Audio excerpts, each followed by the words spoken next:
Romanos capítulo 9. Y hoy día vamos a exponer desde el versículo 4 hasta el versículo 16. Si el Señor nos lo permite, vamos a intentar predicar todos estos versículos. Y les animo, hermanos, a estar bastante atentos porque vamos a tocar una de las doctrinas más controversiales en toda la Biblia. Una de las doctrinas por las cuales muchas iglesias se han dividido. El movimiento protestante incluso en algún momento se dividió. Ya hemos visto algunas de estas doctrinas, pero en este pasaje específicamente el apóstol Pablo nos va a mostrar una doctrina que realmente ataca nuestra autonomía como seres humanos, la independencia que creemos tener como seres humanos, la soberanía que incluso creemos tener como seres humanos. Así que hoy día les animo, hermanos, a prestar mucha atención y vamos a abrir nuestras Biblias, Romanos 9, versículo 4 al 16. Romanos 9, versículo 4 al 16. Y el título del sermón el día de hoy es La misericordia y soberanía de Dios en la salvación. La misericordia y soberanía de Dios en la salvación. Pero antes de comenzar vamos a hacer una oración, ¿sí? Te agradecemos, Señor, una vez más este domingo por el tiempo que nos das de alabarte y en este momento de poder aprender tu palabra. Te rogamos, Señor, por tu misericordia. Te ruego, Dios, porque tú nos ayudes a entender esta porción. Tú nos humilles, Dios mío, y nos hagas exaltarte a ti, como es lo correcto. Ayúdanos a entender, Señor, de que no somos nada, de que la honra no es para nosotros, sino solamente a ti es la honra, por la salvación, por cuán grande, Señor, es tu misericordia hacia tu pueblo.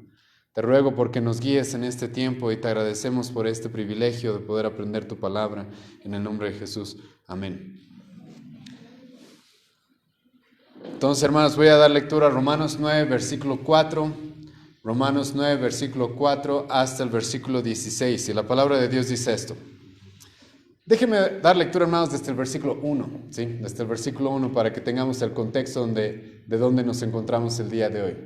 Romanos 9, versículo 1 hasta el 16. Verdad digo en Cristo, no miento, y mi conciencia me da testimonio en el Espíritu Santo, que tengo gran tristeza y continuo dolor en mi corazón, porque deseara yo mismo ser anatema, separado de Cristo, por amor a mis hermanos, los que son mis parientes según la carne, que son israelitas, de los cuales son la adopción, la gloria, el pacto, la promulgación de la ley, el culto y las promesas, de quienes son los patriarcas, y de los cuales según la carne vino Cristo, el cual es Dios sobre todas las cosas, bendito por los siglos. Amén. No que la palabra de Dios haya fallado, porque no todos los que descienden de Israel son israelitas, ni por ser descendientes de Abraham son todos hijos, sino en Isaac te será llamada descendencia. Esto es, no los que son hijos según la carne son los hijos de Dios, sino que los que son hijos según la promesa son contados como descendientes. Porque la palabra de la promesa es esta: por este tiempo vendré y Sara tendrá un hijo. Y no solo esto, sino también cuando Rebeca concibió de Isaac nuestro padre, pues no habían aún nacido, ni habían hecho ni aún bien ni mal, para que el propósito de Dios conforme a la elección permaneciese, no por obras, sino por el que llama, se le dijo, el mayor servirá al menor. Como está escrito, a Jacob amé, mas a Esaú aborrecí. ¿Qué pues diremos? ¿Que hay injusticia en Dios? En ninguna manera. Pues Moisés dice, tendré misericordia del que yo tenga misericordia, y me compadeceré del que yo me compadezca.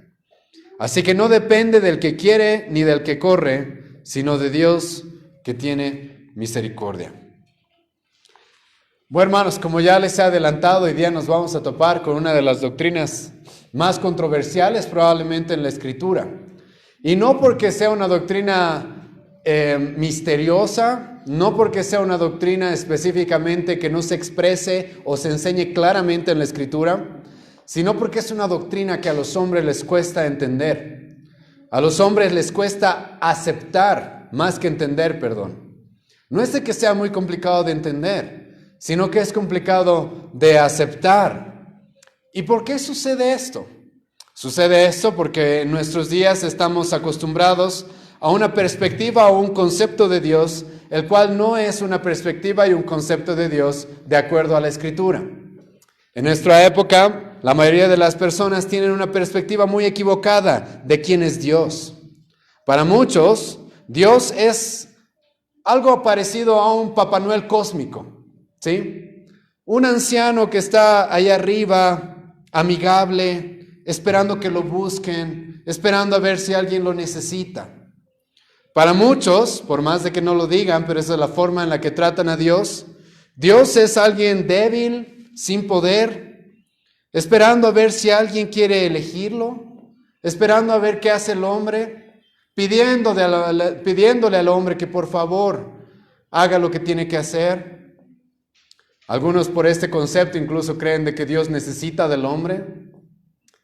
Algunas iglesias que tienen este concepto de Dios tan limitado, tan débil, tan reducido, un Dios que no es el Dios de la Biblia, han intentado adornar esa perspectiva. Y entonces quizás algunos de ustedes han escuchado gente que dice algo así: Dios es un caballero, dicen. Dios es un caballero. Hermano, Dios no necesita ser un caballero, y es lo que vamos a ver hoy día. Y Él no es un caballero. Pero algunos dicen, Dios es un caballero, como queriendo hacer quedar bien a Dios, como si así le hicieran un favor a Dios, como si así estuvieran elogiando a Dios. Y dicen, Dios es un caballero, por lo cual Él no va a hacer nada sin que le des tu permiso. Bajo ese concepto está de que Dios no es soberano, de que Dios depende de quién. Escucha, ¿suena lindo o no? Dios es un caballero, no va a hacer nada sin pedirte permiso. Pero si tú llegas a la conclusión lógica de esa frase, ¿cuál es la conclusión? ¿Quién depende de quién? Dios depende del hombre. Esa es la conclusión de gente que cree ese tipo de cosas. Pero no se ponen a pensar cuál es la conclusión lógica de lo que estoy afirmando. Suena lindo, Dios es un caballero, dicen. Pero sin darse cuenta están diciendo de que Dios depende del hombre. De que Dios le debe algo al hombre. De que el hombre es el cual tiene que decidir darle permiso a Dios para que actúe. Es por eso que algunos, dentro de la, entre comillas, iglesia cristiana, han llegado incluso a blasfemar en contra de Dios, diciendo que un cantante famoso en algún momento, en una de sus enseñanzas, dijo esto: Dios tiene las manos atadas hasta que tú le des permiso de obrar. Dios tiene las manos atadas hasta que tú quieras que Él haga algo. Y estos son los cantantes que aparecen, estas son la gente cristiana que representa el cristianismo supuestamente. El cristianismo bíblico no representan. Es más, con ese tipo de frases puedo yo decir de manera afirmar con completa seguridad de que tales personas ni siquiera conocen a Dios. Para tales personas Dios no es el Dios de la Biblia, es un Dios que ellos se han inventado. Para muchos el hombre es soberano, no Dios. Todo gira alrededor del libre albedrío del hombre. Entonces, para Dios todo depende acerca de tu libre albedrío. Porque es un caballero. Porque Él no puede hacer nada, dicen, sin que tú le des permiso. Dios está sujeto al libre albedrío del hombre, algunos predican y enseñan. Es más, la mayoría de las iglesias predica y enseña eso hoy día. Dios no elige a nadie, dicen, sino Él está esperando que alguien lo elija. Este es el concepto de la mayoría de las iglesias en nuestra época. Este es el concepto arminiano de la mayoría de las iglesias. Este es el concepto wesleyano de las iglesias que siguen a Wesley, por más de que Wesley era un buen predicador, pero tuvo errores. Dios no elige a nadie, sino Dios está esperando que lo elijan. Bueno, vamos a ver qué es lo que dice el apóstol Pablo acerca de eso en este pasaje. Pero hermanos, les adelanto, eso no es lo que dice la Biblia. Daniel 4, versículo 35, Dios está en los cielos, todo lo que Él quiere lo hace, en el cielo y en la tierra. Todo lo que Él quiere hace. Y no hay quien pueda detener su mano, ni siquiera quien le pueda preguntar, ¿qué haces? La Biblia presenta a Dios más bien como el dueño, como soberano del universo. La Biblia presenta a Dios como aquel sin el cual nada sucede. Es más, la Biblia presenta a Dios como aquel que ha decretado todo lo que va a suceder. Dios ha decretado todo lo que va a suceder. Ya hemos leído esto hace algunas sesiones, cuando estábamos estudiando el capítulo 8 de Romanos, en Isaías 46.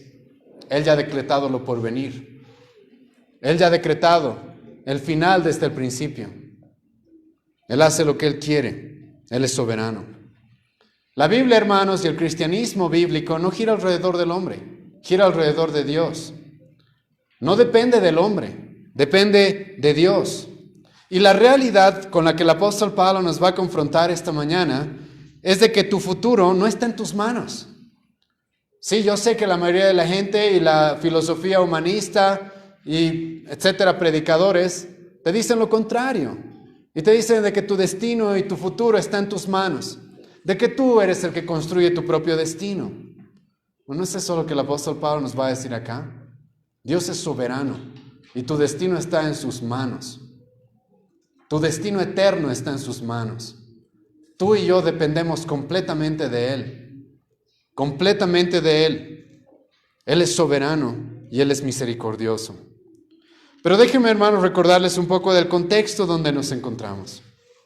El apóstol Pablo, hasta este punto en Romanos, comenzando el capítulo 9 de Romanos, nos ha mostrado el Evangelio. Cuán grande es la salvación de la cual hemos cantado esta mañana. Cuán grande es lo que Cristo ha hecho por nosotros. ¿Qué es lo que significa que Cristo ha muerto por pecadores como nosotros? ¿Cuánto lo necesitamos? ¿Cómo al poner nuestra fe en Cristo todo está pagado, todo está hecho? ¿Cómo es que en Cristo nada puede separarme del amor de Dios? ¿Cómo es que en Cristo mi eternidad está segura? Eso es lo que hemos terminado viendo en Romanos capítulo 8. Y después de que Pablo nos mostró este evangelio tan grande, tan precioso, tan valioso, este evangelio que ninguna religión enseña y predica aparte del cristianismo bíblico, el apóstol Pablo, comenzando el capítulo 9 de Romanos, se topó y nos mostró el sufrimiento que él sentía al acordarse de sus hermanos que todavía no conocían a Cristo, que todavía no habían creído en Cristo. Pablo nos mostró, y eso es lo que hemos visto hace algunas semanas, el dolor y el sufrimiento que él sentía por la incredulidad de su pueblo, por la incredulidad de los judíos. Por eso Pablo va a expresar, versículo 3, porque desearía yo mismo ser anatema, separado de Cristo, por amor a mis hermanos, los que son mis parientes según la carne. Entonces Pablo, después de haber entendido y haber explicado y expuesto el evangelio, Pablo va a sentir un dolor profundo, una tristeza constante por aquellos que no conocen, que rechazan este evangelio, que no quieren este evangelio, porque Pablo sabe lo que les espera. Porque Pablo sabe de que en ningún otro hay salvación, solamente en Cristo. Y Pablo sabe de que sus hermanos judíos, si mueren sin haber creído en Cristo, lo único que les espera es la condenación. Porque solamente hay uno que ha pagado nuestros pecados, solamente hay uno que recibió la ira que nosotros merecemos. Y entonces Pablo nos mostró este sufrimiento. Y no por cualquier pueblo, no por cualquier nación. Está bien, todas las naciones necesitan el evangelio, pero Pablo nos ha mostrado este amor y sufrimiento especial que tenía por su nación, por los de sus hermanos según la carne, dice Pablo. Significa aquellos que pertenecían al pueblo de Israel, aquellos descendientes de Abraham, aquellos, escucha bien esto, aquellos en los cuales toda la historia giraba en el Antiguo Testamento. Aquellos en los cuales una y otra vez el Antiguo Testamento se va a tratar de Dios y el pueblo judío y cómo Dios trató con el pueblo de Israel. Entonces no era cualquier pueblo, era el pueblo escogido, escucha bien esto, de Dios. Y entonces Pablo nos mostró la tristeza que tiene, el dolor, porque este pueblo tan especial resulta que en su gran mayoría, de manera general, eran incrédulos. Eran incrédulos. Habían rechazado a Cristo e incluso habían matado a Cristo. Habían sido sus verdugos. ¿Cuán perdidos estaban? Y entonces Pablo, comenzando el versículo 4, nos va a mostrar cuán grande era la incredulidad de este pueblo en contraste con cuántos beneficios habían recibido. Este pueblo había sido sumamente beneficiado, sumamente privilegiado, más que cualquier otro pueblo en el Antiguo Testamento. Con ninguna nación, con ningún pueblo, Dios hizo todo lo que hizo como vemos con el pueblo de Israel. Y entonces Pablo nos va a mostrar a partir del versículo 4 esto. Cuán sorprendente, ¿sí?, es ver que esta nación haya rechazado a Cristo, haya rechazado esta salvación. ¿Por qué? Porque ellos estaban tan cerca de Dios supuestamente. Y ahora aquí hay una enseñanza que es muy importante. Y es de que sí, una persona puede estar muy cerca de la religión, muy cerca de la religión, ser sumamente religioso. Los judíos eran sumamente religiosos, pero eso no significaba que eran salvos. Eso no significaba que eran salvos. Y eso es lo que el cristiano y nosotros tenemos que entender. Si mucha gente parece muy religiosa, incluso podría haber acá mucha gente que viene el domingo y que lee su Biblia de vez en cuando y que da ofrendas, etcétera, y parece religiosa.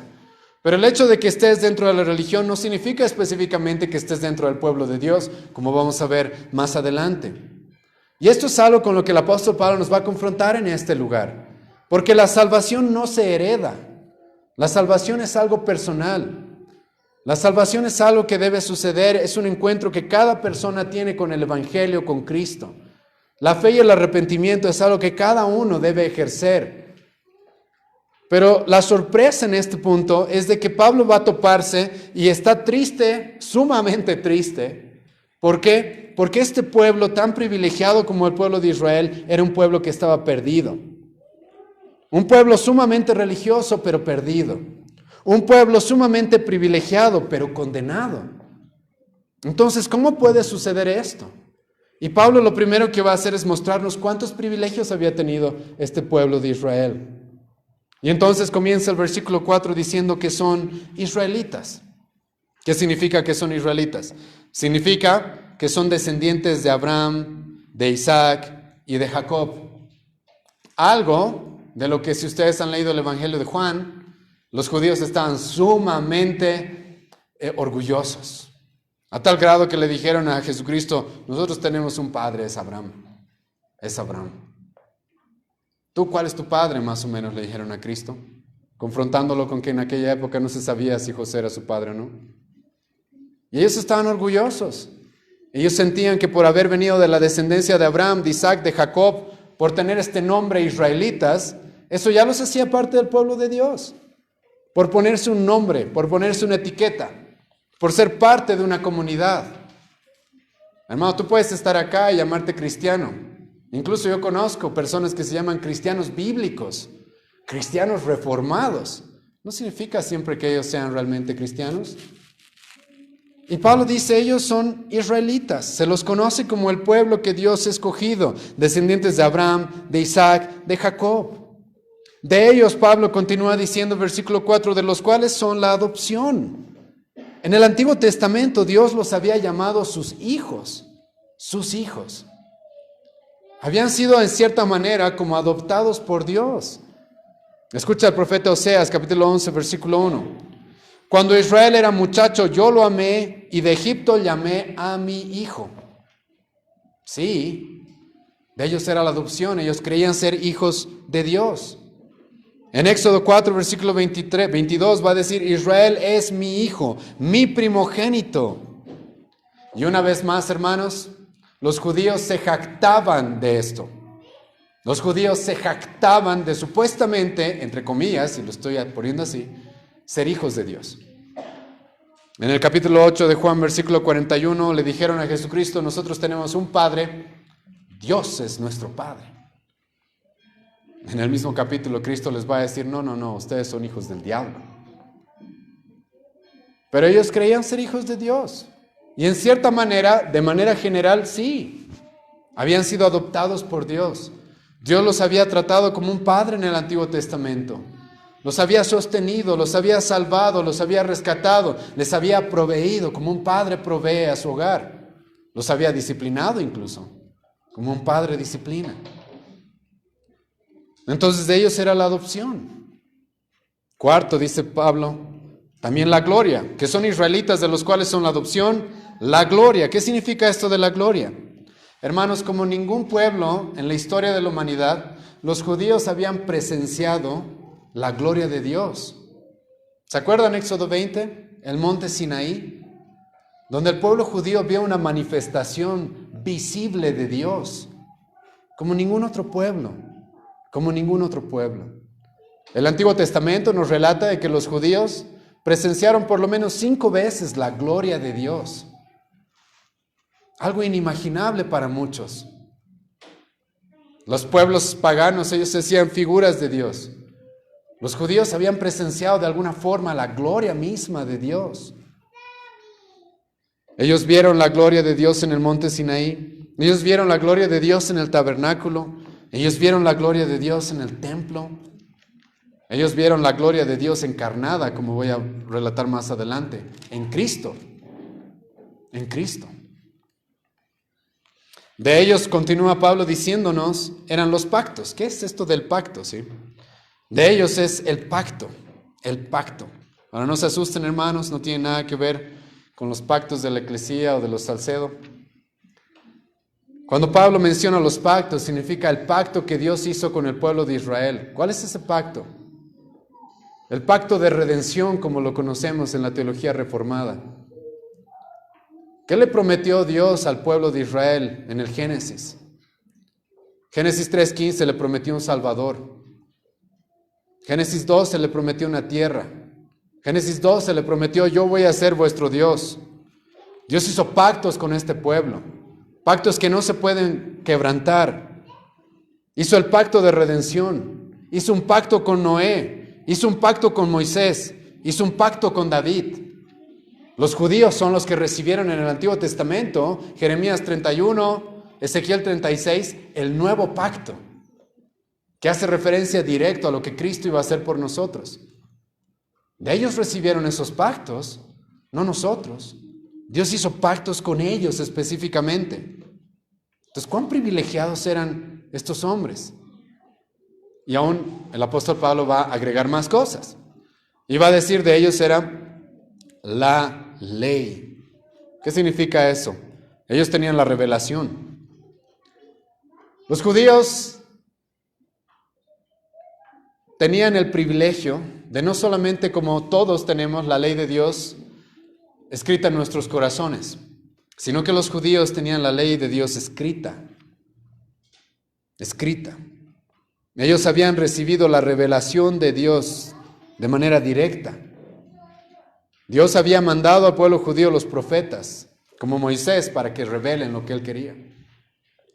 Ellos tenían la palabra de Dios escrita. Esto es algo que ya hemos visto en Romanos 3. Cuando Pablo, cuando hable de las grandes cosas del pueblo judío en Romanos 3, va a decir lo más importante es que ellos tienen los oráculos de Dios. ¿Qué significa eso? La palabra de Dios. Sí, ellos habían recibido la ley de Dios, la Biblia. De ellos, número 6, Pablo continúa diciendo, es el culto. ¿Qué significa eso? La adoración, el servicio a Dios. Entonces escucha cuán privilegiados era este pueblo, cuán privilegiados eran estos hombres. Podían ellos servir a Dios.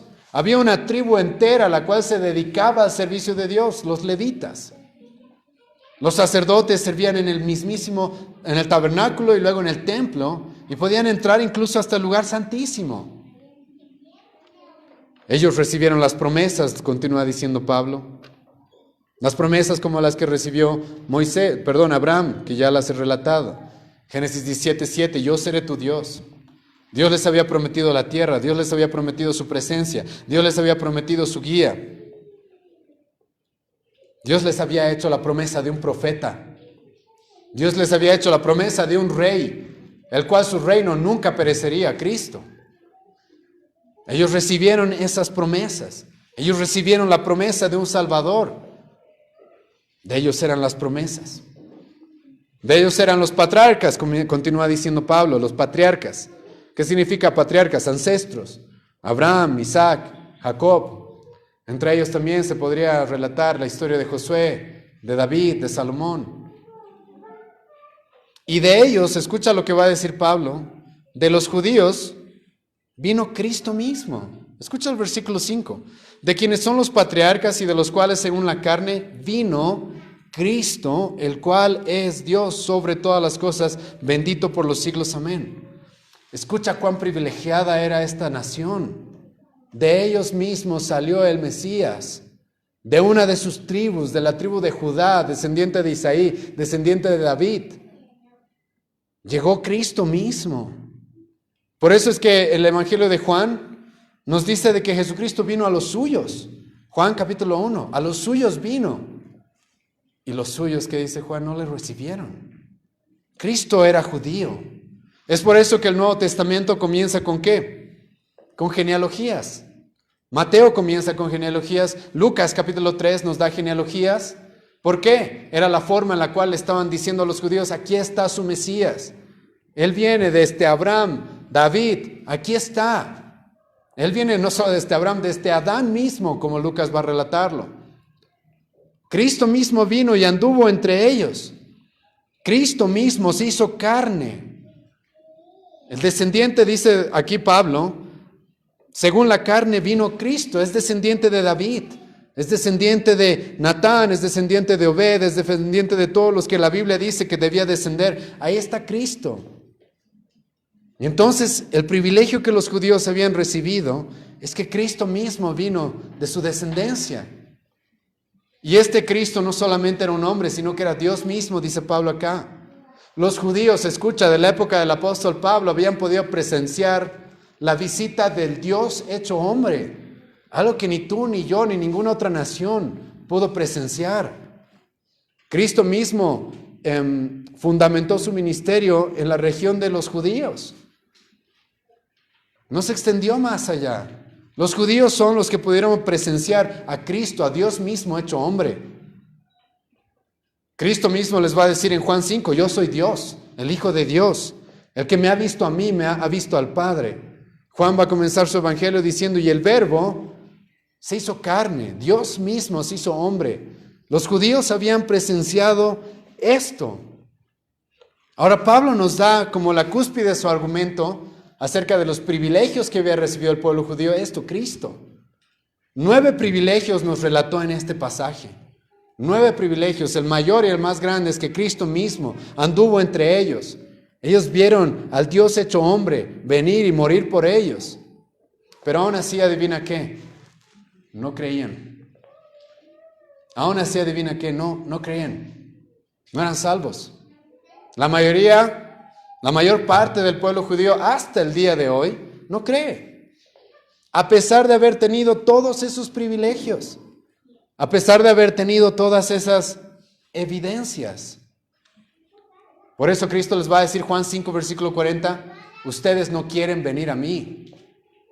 No es porque no tengan evidencias, no es porque no les haya dicho Dios en el Antiguo Testamento que yo iba a venir, no es porque no hayan pruebas, es porque su corazón era tan duro, tan depravado, tan lleno de pecado, que estaban ciegos, completamente ciegos a la salvación, al Evangelio. Y ahora aquí, hermanos, antes de continuar, debo hacerles notar algo, ¿sí? Debo hacerles notar algo. Y es cuán profunda es la depravación, cuán profundo es el pecado en el corazón del hombre, que lo puede cegar tanto. Si tú, entre todas las naciones del mundo, ¿sí?, tuvieras que escoger una nación que por probabilidades creyera en Cristo, ¿cuál debería ser? Los judíos. ¿Quiénes más tuvieron tantos privilegios, tanta revelación? ¿Quiénes más experimentaron todo esto? Pero no. ¿Y por qué esto tiene que hacerte notar algo? Lo que ya hemos visto en Romanos 3. No hay quien entienda, no hay quien busque a Dios. Todos nos desviamos. Escucha, si el pueblo judío, con tantos privilegios, con tanta revelación, con tantas promesas, pactos, ley, los patriarcas, con Cristo mismo viviendo entre ellos cuando se encarnó, ellos no creen. ¿Nosotros qué tal? ¿Por qué creeríamos nosotros? Escucha cuán ciegos estaban por su pecado, con tantas evidencias, con tantas pruebas. Y aquí, hermanos, es donde vamos a empezar a entender algo que es sumamente importante para lo que vamos a ver más adelante. ¿Por qué es que alguien cree. ¿Por qué es que alguien llega a la salvación? Es porque Dios obra en esa persona. Todo eso externo, toda esa religiosidad externa, todas esas pruebas, esas evidencias, en un corazón duro como es el nuestro, en hombres que están muertos en delitos y pecados, como dice la Biblia, no sirven. Alguien tiene que abrirnos los ojos. Alguien tiene que abrir nuestro corazón para que podamos creer. Y ese es un punto importante, hermanos, el día de hoy, por lo que vamos a ver más adelante. Porque lo que Pablo va a hacer en este pasaje, va a dividir al pueblo judío en dos. Todos aquellos que han recibido tantos privilegios y no han creído, y todos aquellos que han creído. Y adivina qué va a decir el apóstol Pablo. ¿Por qué creyeron algunos? ¿Por qué creyeron? Gracias a que Dios obró. No gracias al hombre, no gracias a lo que el hombre pueda por su propia capacidad, sino gracias a que Dios obró. Es por eso que Jesucristo mismo en Mateo 19, versículos 25 y 26, los apóstoles le van a decir a Cristo, ¿quién podrá ser salvo? Y Cristo le va a decir lo que para el hombre es imposible. Y aquí vemos eso. Realmente es imposible para el hombre salvarse, a pesar de haber tenido tantas evidencias, tantas pruebas. Y mira la incredulidad de este pueblo. Pero Jesucristo va a decir lo que es imposible para el hombre es posible ¿para quién? Para Dios. Para Dios. Deuteronomio 24, versículo 9, Moisés va a decir, Dios es el que tiene que darnos oídos. Dios es el que tiene que darnos ojos para ver, un corazón para sentir. Antes de eso, aunque te llames israelita, aunque seas descendiente de Abraham, no sirve. No alcanza. Porque estamos tan corruptos, somos tan ciegos. Estamos muertos, como ya he mencionado. Y entonces escucha cuál es el problema con el que Pablo va a lidiar acá. Pablo nos ha mostrado el sufrimiento que tiene por su pueblo Israel. Y ahora Pablo nos ha mostrado todos los privilegios que tiene este pueblo. Y la pregunta entonces es, después de haber entendido de que Dios prometió tanto al pueblo de Israel, Dios obró tanto para el pueblo de Israel, Dios le dio su palabra al pueblo de Israel, Dios le dio pactos, promesas, etc. ¿Habrá fallado Dios? Es la pregunta. ¿Habrá fallado Dios? ¿Por qué tanta gente dentro del pueblo de Israel, Pablo está pensando en esto? No cree. ¿Habrá fallado Dios? ¿Habrá fallado su palabra? ¿Dios se habrá equivocado al llamar a este pueblo en el Antiguo Testamento? ¿Habrá fallado? No. No ha fallado. Escucha el versículo 6. No que la palabra de Dios haya fallado. No. Aquí no es que Dios ha fallado, por si acaso. Aquí no es que Dios ha errado de alguna forma. No. Sino lo que Pablo ahora nos va a mostrar, escucha lo que Pablo va a decir. No que la palabra de Dios haya fallado, porque, escucha, no todos los que descienden de Israel son israelitas. No todos los que descienden de Israel son israelitas. Ahora, ¿eso suena contradictorio o no? Parece una paradoja. Es, en cierta manera, una paradoja. ¿No todos los que descienden de Israel son israelitas? Sí. Sí. Porque tú no eres parte del pueblo de Dios por sangre. Dios no tiene nietos. Tú no eres parte del pueblo de Dios porque tus padres son cristianos. No es así. No es así. Y Pablo ya nos explicó de alguna forma esto, ¿se acuerdan? Vayan conmigo a Romanos 2, para que puedan ver cómo el argumento del apóstol Pablo se ha ido construyendo hasta este punto. El argumento del apóstol Pablo es algo que está conectado a lo que ya nos dijo antes. Romanos capítulo 2, versículo 28 al 29. Pablo en este capítulo igual está lidiando con los judíos. Y escucha lo que Pablo va a decir. Pues no es judío el que lo es exteriormente. Un momento. O sea, puedo ser descendiente de Abraham, puedo haberme circuncidado, puedo haber sido parte de ese pueblo, pero ¿qué dice Pablo? No es judío el que lo es exteriormente. Esas cosas externas no te hacen parte del pueblo de Dios realmente. No te hacen parte del pueblo de Dios realmente. Pues no es judío el que lo es exteriormente, ni es la circuncisión la que se hace exteriormente en la carne, sino que es judío, escucha bien, el que lo es en lo interior. Y la circuncisión es la del corazón, en espíritu, no en letra, la alabanza del cual no viene de los hombres, sino de Dios. ¿Qué dice Pablo? Para ser parte del pueblo de Dios, algo interno tiene que haber sucedido en ti. No es suficiente lo externo. Lo externo no te hace parte del pueblo de Dios. Puedes haber nacido descendiente de Abraham, puedes ser de la tribu de Benjamín, como lo era Pablo, puedes haber sido circuncidado al 8º día, no importa. Eso no te hace parte del pueblo de Dios. Una obra sobrenatural e interna es lo que te hace parte del pueblo de Dios.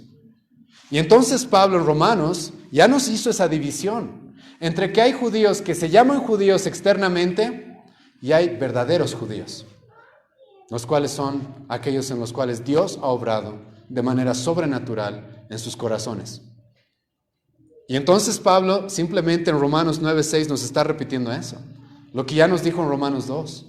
No todo el que desciende de Israel es israelita verdaderamente. Hay un Israel el cual de manera externa, sí, llamamos hasta el día de hoy, sí o no. Hay la nación de Israel, existe el país de Israel, consiguió su independencia del siglo pasado. Pero no significa de que realmente seas parte del pueblo de Dios porque lleves ese título. No significa realmente que seas parte del pueblo de Dios porque hayas nacido en ese país o porque tus padres vengan de ascendencia judía.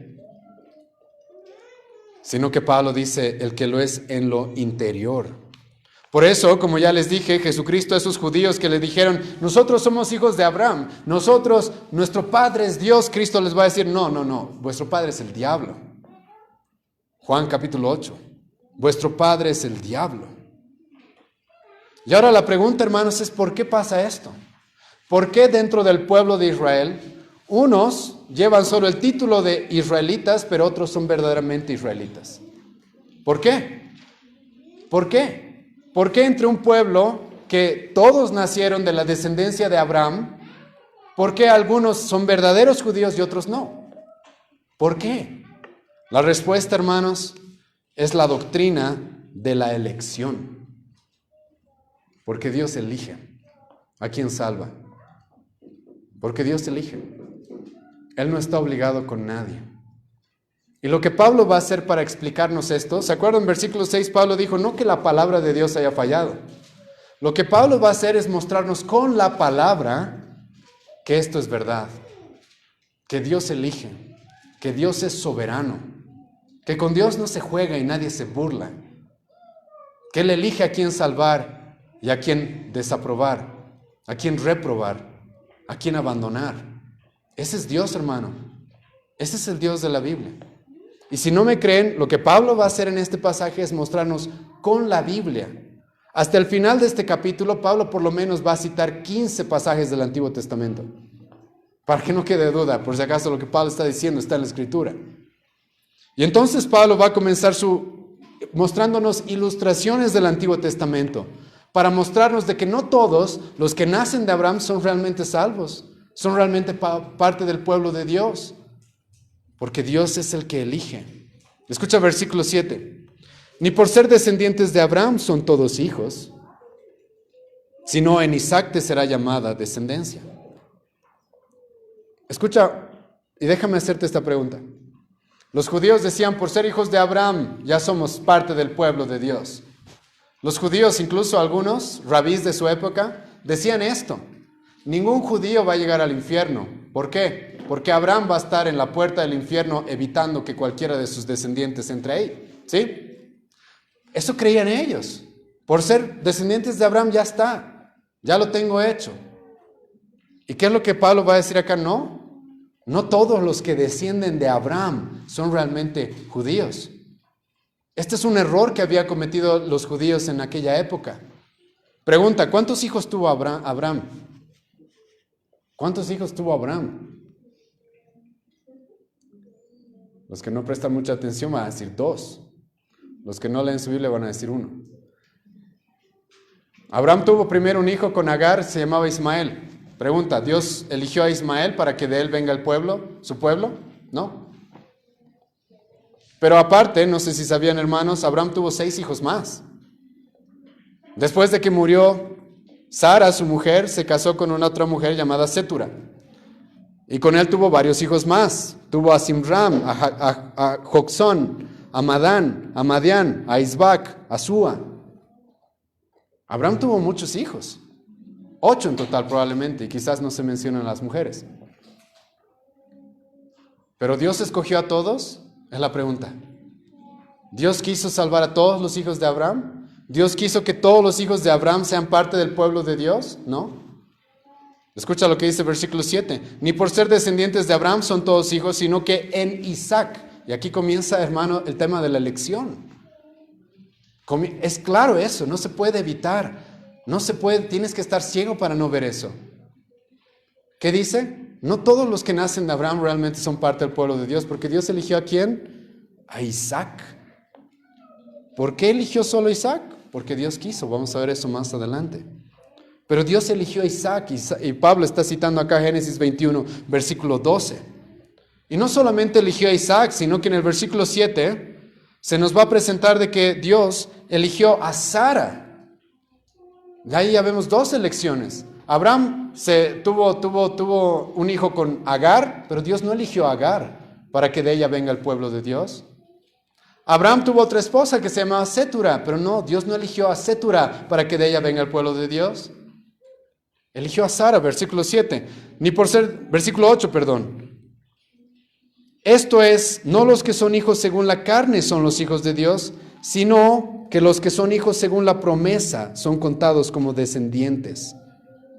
Porque la palabra de la promesa es esta, versículo 9. Por este tiempo vendré y Sara tendrá un hijo. Pablo dice, no se trata acerca de la descendencia, sino se trata acerca de qué es lo que Dios ha prometido. Y escucha, ¿a quién Dios le ha prometido? ¿A quién es a quien Dios ha prometido darle un hijo? ¿A quién es a quien Dios ha prometido utilizar para que su pueblo, para que venga la descendencia de su pueblo y en última instancia venga el Mesías? Y se dan cuenta, Pablo está usando relatos del Antiguo Testamento. Y ya nos está mostrando con el Antiguo Testamento de que Dios en ningún momento tenía la obligación de salvar a todos los descendientes de Abraham. Es más, de los tantos hijos de Abraham, decidió salvar a Isaac, usar a Isaac. De las 3 mujeres con las que Abraham estuvo, Dios decidió utilizar a Sara. Ahora, quizás esto no es suficiente. Quizás no es suficiente evidencia para que entendamos de que Dios elige. Bueno, Pablo va a continuar su argumento. Entonces hemos visto, Dios elige a Isaac. Y ahora, ¿será que todos los que nazcan de Isaac son parte del pueblo de Dios? Escucha la siguiente ilustración que Pablo nos va a dar. Versículo 10 al 13, la ilustración de Esaú y de Jacob.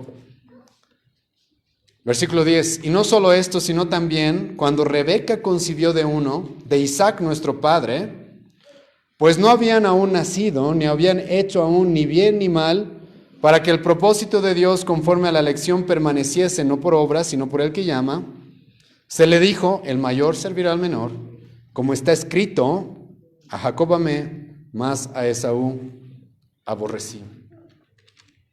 Ahora, ¿cuál es el conflicto acá? Isaac se casa con Rebeca. Y entonces ya sabemos, de Isaac, ¿verdad?, va a venir el pueblo de Dios. No exactamente. Porque Isaac luego tiene 2 hijos. 2 hijos. 2 hijos los cuales se dice que desde el vientre de su madre ya se estaban peleando para ver quién era el primogénito. Porque escucha bien esto. Según la costumbre, el primogénito recibía las promesas. El primogénito era el heredero. ¿Y quién nació primero? ¿Jacob o Esaú? Esaú. Jacob, agarrándolo del tobillo, nació después que él. Pero ¿a quién escogió Dios? Dios no consideró las costumbres de la época. Dios no consideró incluso, escucha, que Isaac le quería dar la primogenitura y quería darle la bendición y la promesa a Esaú. No consideró eso Dios. Sino que Dios simplemente quiso elegir ¿a quién? A Jacob. Simplemente quiso elegir a Jacob. Ahora, ¿por qué? Escucha muy bien el versículo 11, ¿sí? Pues no habían aún nacido. Ahora acá no está, escucha lo que Pablo dice. Esto, hermanos, es lo que en teología conocemos como la elección incondicional. Dios no elige a nadie por lo que ese alguien tenga. Escucha, no había ni aún nacido todavía. Esto no es algo que nacieron y dijo, ok, me da pena Jacob, lo elegiré a él. No. No había ni siquiera aún nacido. ¿Y qué continúa diciendo Pablo? Ni habían hecho ni aún bien ni mal.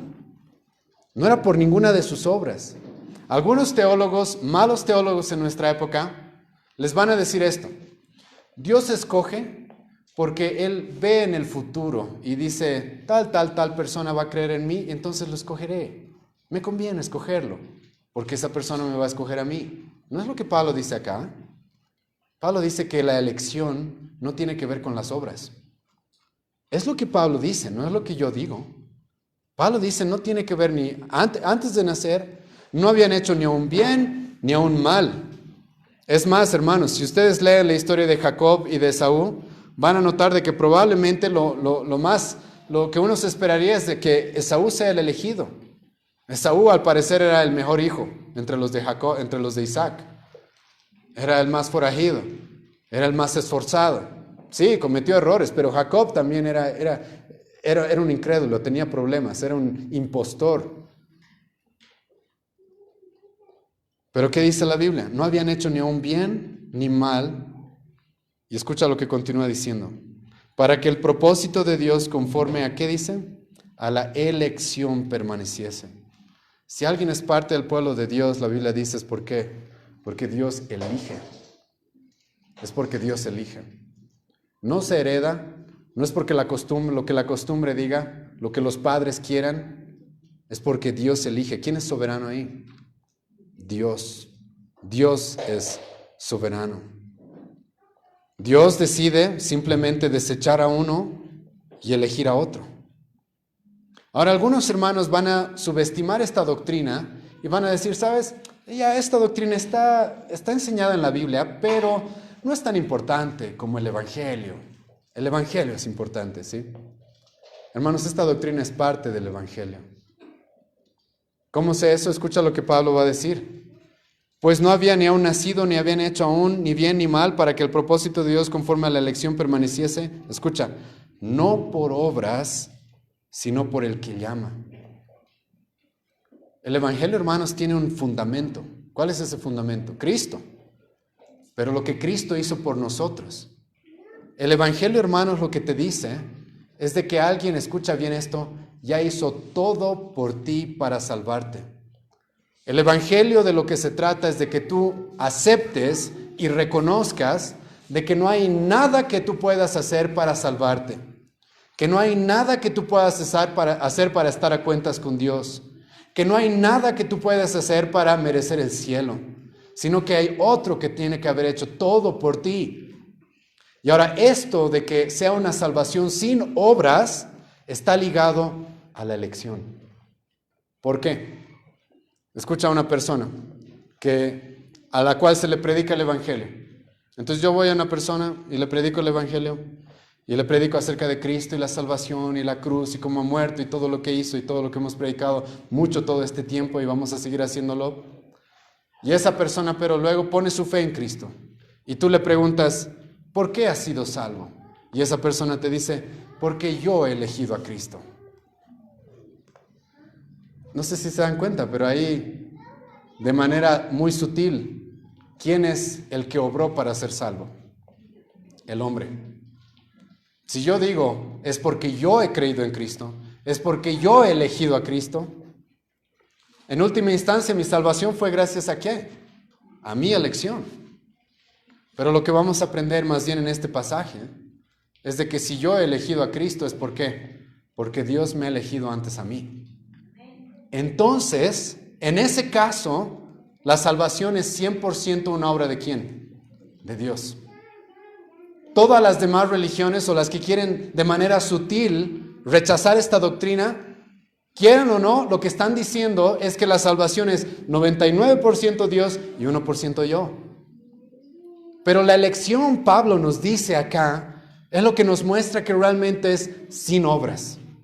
Porque incluso la obra que yo hago de elegir a Cristo, la obra que yo hago de poner mi fe en Cristo es gracias a que Dios me eligió. Es gracias a que Dios me predestinó, como ya hemos visto esto en Romanos 8. Es gracias a que Dios quiso elegirme. No es gracias a mí, no es gracias a mi capacidad, no es gracias a mi voluntad, no es gracias a mi libre albedrío, jamás. Es gracias a que Él me escogió. Entonces la gloria se la lleva ¿a quién? Dios, solo Él. Es por eso, hermanos, que en teología a estas doctrinas se escucha. Se le llama doctrinas de la gracia.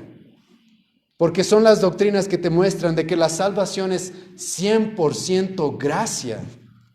Si tú creíste en Cristo, bienaventurado, hermano, feliz. Pero ahora mucho más feliz saber que si has creído en Él, no es gracias a ti. Es gracias a que Dios te había escogido. Y es esto lo que hace que el evangelio realmente sea sin obras. Sin obras. Es esto lo que hace que realmente entendamos que la salvación es sin obras. Es gratis, 100% gratis, 100% gracia, 100% una obra de Dios. Y entonces Pablo nos dice eso, versículo 11. Pues no habían ni aún nacido, ni habían hecho ni aún ni bien ni mal, para que el propósito de Dios conforme a la elección permaneciese, no por obras, sino por el que llama. Es por la elección, dice Pablo. Es por la elección que una persona es salva. No es porque sea descendiente de Abraham, no es porque sea descendiente de Isaac, es por la elección. Y para que les quede y no les quede dudas, hermanos, de que esta es una doctrina enseñada en la Escritura, déjenme darles algunos pasajes. Juan 15 hemos leído hoy día, donde Jesucristo les dice, yo los he elegido a ustedes, no ustedes a mí. 1 Pedro 1:2, elegidos según la presciencia de Dios. 1 Tesalonicenses 1:4, conocemos, dice Pablo a los tesalonicenses, conocemos vuestra elección. Colosenses 3, versículo 12, vestíos como escogidos de Dios. Hermanos, en el Nuevo Testamento, la doctrina de la elección no era algo controversial, no era algo que discutir, era algo saldado. A tal grado que Pablo va a decirles, vístanse como escogidos de Dios. Tito 1, versículo 1, la fe de los escogidos de Dios, va a decir Pablo. Hermanos, esta doctrina de la elección en el Nuevo Testamento y para los apóstoles era tan común que el apóstol Juan, cuando escribe una de sus cartas, en lugar de poner el nombre de la persona a la que le escribe, le va a decir que, 2 Juan 1:1, la señora elegida. Y no era su apellido, hermano, la elegida. Era como se trataban los cristianos en aquella época. Los cristianos sabían, los apóstoles sabían, si yo soy cristiano, si yo llego a la salvación, es porque Dios me ha elegido para esto. ¿Desde cuándo hemos visto esto semanas pasadas? Efesios 1, versículo 5, desde antes de la fundación del mundo. Tito capítulo 1, desde antes que el tiempo comience. Es porque Dios me ha elegido. Juan, me impresiona eso, cómo manda una carta a una mujer y en lugar de decir su nombre le va a decir la elegida. Y en el versículo 3 de 2 Juan le va a decir, los hijos de tu hermana, la elegida, también te mandan saludos. Somos los elegidos, eso es lo que la Biblia dice. Ahora, por si acaso, no me estoy refiriendo nada a lo que los testigos de Jehová hablan, de los 144,000 elegidos. Eso no tiene ninguna relevancia en este punto. Los 144,000 elegidos, vamos a estudiarlos algún momento en Apocalipsis, y no tiene que ver con específicamente lo que estamos hablando acá. Ese es un caso particular, especial, en el cual Dios va a obrar en su momento. Eso vamos a hablar un poco en Romanos 11. Pero acá Pablo lo que está expresando es de que cualquier persona que sea parte del pueblo de Dios, ¿es por qué? Es porque Dios lo elige. Es porque Dios lo elige de manera clara y explícita. Se nos dice, versículo 12, se le dijo, el mayor servirá al menor. Está citando Pablo el Antiguo Testamento. Y dice, sí, Jacob, Esaú no había ni nacido y Dios ya había dicho, el menor es el que va a recibir las promesas. Versículo 13, como está escrito, para que no pienses que esto es Pablo se está inventando. Como está escrito, a Jacob amé y a Esaú aborrecí. Hermano, hay gente que cree que se puede burlar de Dios. No puedes. Hay gente que yo he escuchado decir, cuando sea viejo voy a elegir a Dios. No. Estás loco. Jamás. Más adelante, cuando viva mi vida, yo voy a elegir a Dios, dicen.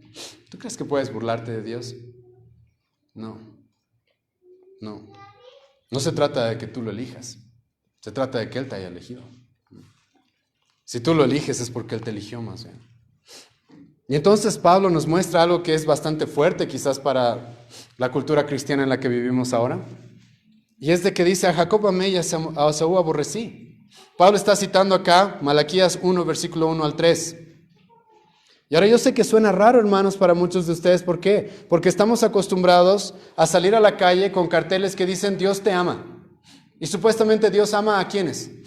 A todo el mundo ama a Dios. Bueno, ¿no es lo que dice este pasaje?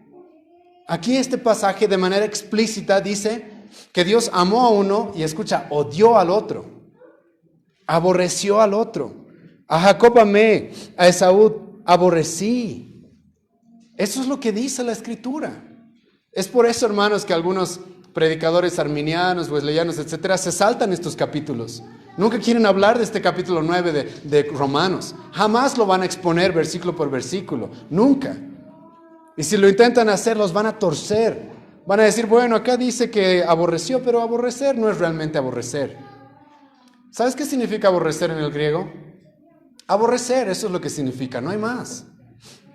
Eso es lo que significa. Y entonces, ¿qué dice acá? A uno aborreció, a uno amó. Ahora, escucha, Dios sabe y Pablo sabe cuál es la objeción que tú vas a dar a esta doctrina. ¿Cuál es la objeción? Dilo, hermano, dilo fuerte. No es justo, vas a decir. Esto es lo que la gente dice cuando lee estos pasajes. Y adivina qué es lo que Pablo va a responder, exactamente esa objeción.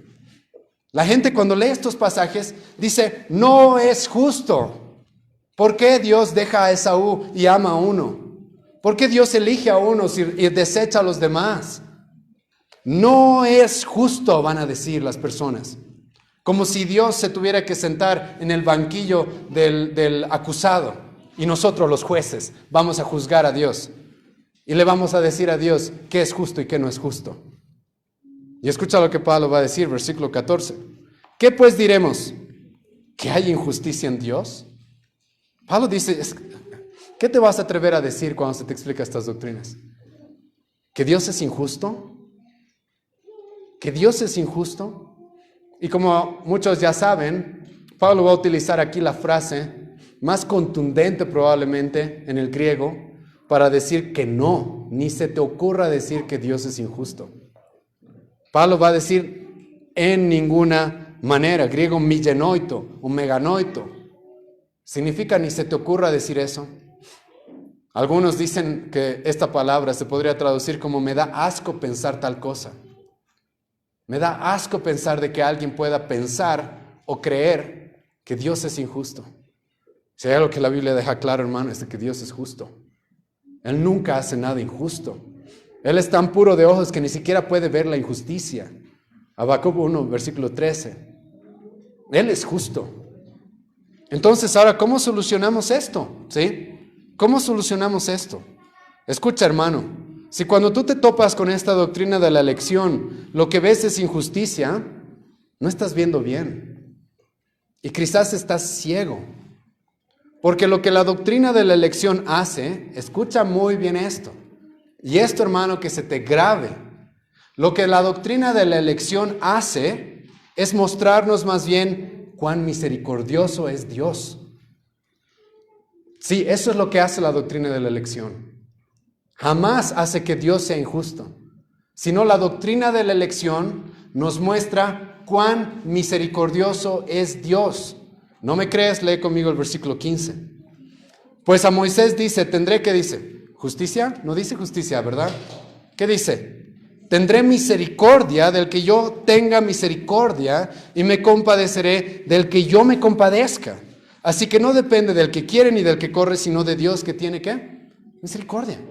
Pablo dice en este pasaje de que la doctrina de la elección está íntimamente ligado, escucha, no a la injusticia, sino a la misericordia. Ahora tu pregunta es, ¿por qué a la misericordia? ¿Cómo veo misericordia? ¿Sabes, hermano, qué sería lo justo? Déjame leerte el versículo 13. Esto sería lo justo. Como está escrito, a Jacob odié y a Esaú odié también. Eso es lo justo, hermano. Lo justo es que Dios odia a todos.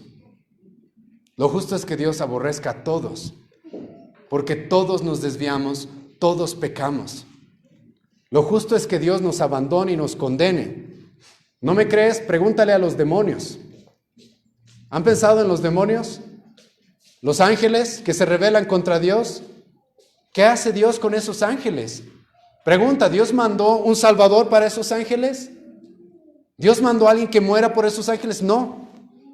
Esos ángeles, la Biblia nos dice, Judas, que están esperando el día del juicio. Están esperando la condenación. No tienen opción. No tienen esperanza. Probablemente es por eso que nos odian tanto. No tienen. ¿Por qué? Porque Dios no está obligado a salvar a nadie.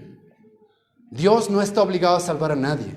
Si Dios quisiera enviar a todos al infierno, podría hacerlo con toda justicia. Nadie podría decirle nada.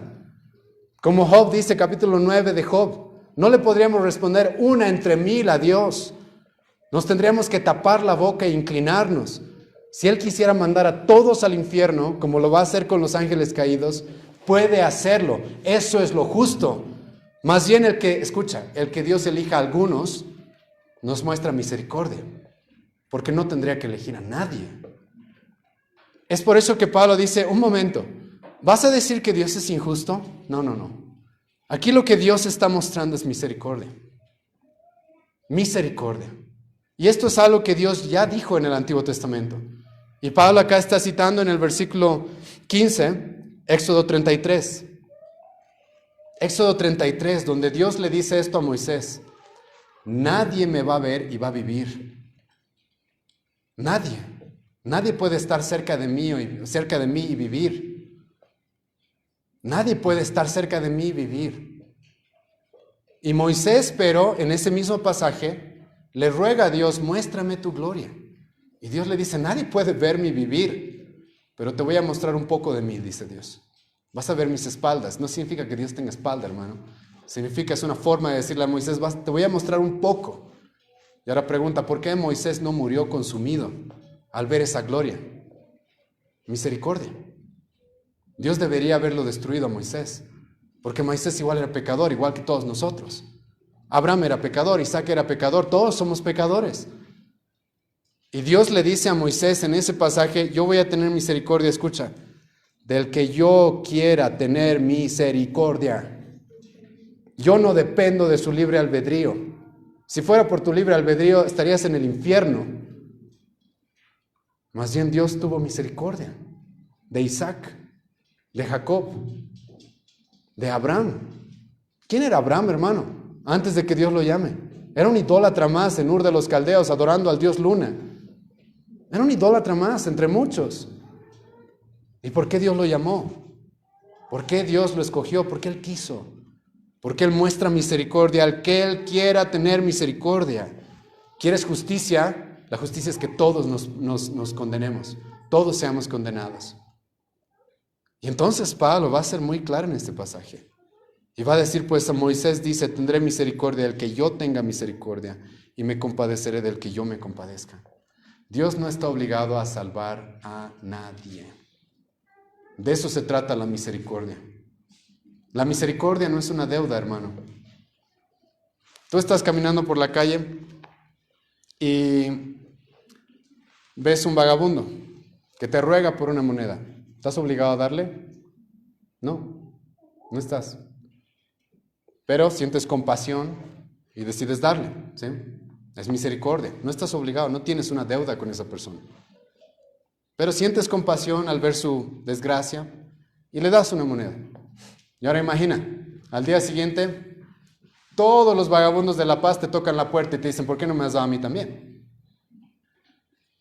¿Es absurdo o no? Es lo que la gente cree con Dios, de que porque Dios le da misericordia a Isaac, Él tiene que darle a todos. No, Él no está obligado a eso. Él no está obligado a eso. Y más bien el que Dios elija a algunos es misericordia, dice Pablo acá.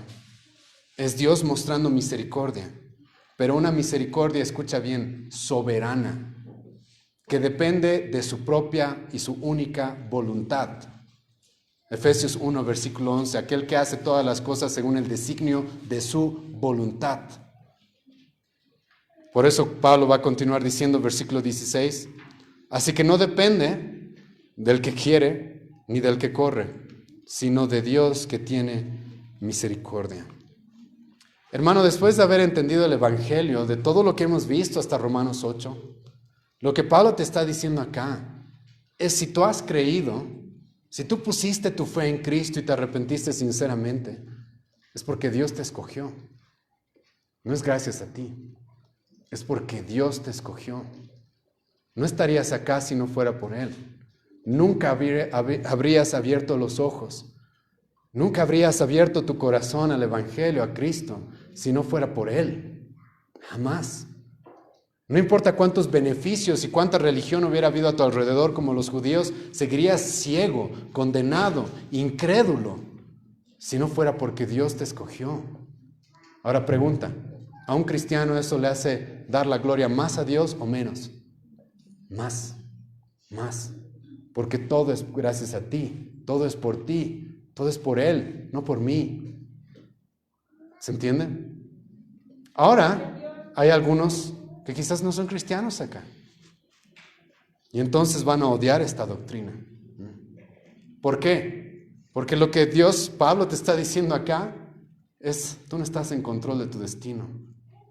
No estás. Dios está. Y ahora, ¿cuál debería ser tu reacción a eso? Rogar misericordia. La misericordia, hermanos, no se exige, se ruega. Y si hay alguno acá que no ha conocido a Cristo, que no ha llegado al Evangelio y escuchas esto, ruega misericordia. Porque Él tiene misericordia del que Él quiera tener misericordia. Vamos a orar. Te agradecemos, Señor, esta mañana por este pasaje, Señor, que es difícil de aceptar, Dios mío, porque nos pone en nuestro lugar de criaturas, de seres finitos, los cuales no están en control de nada. Pero te agradecemos, Dios, porque tú eres soberano. Te agradecemos, Señor, porque en tu misericordia tú has decidido salvarnos. Te agradecemos, Dios, porque la salvación no depende de nosotros, porque de tal forma sabemos que todos terminaríamos condenados.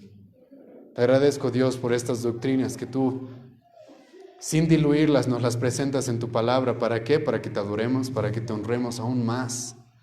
Doctrinas, Señor, que cuando las comprendemos de manera correcta, nos hacen entender cuán grande y maravillosa es tu salvación, cuán grande y maravilloso y el privilegio que tenemos de haber conocido a Cristo, el privilegio que tenemos de haber llegado a esta salvación.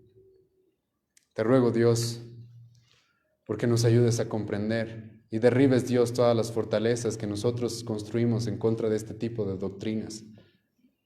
Y que nos pongas en nuestro lugar, en el lugar de criaturas, y nos hagas entender que tú eres el único soberano, el único dueño, aquel que está en control de absolutamente todo, y que es por tu gracia y es por tu misericordia que hoy día estamos acá.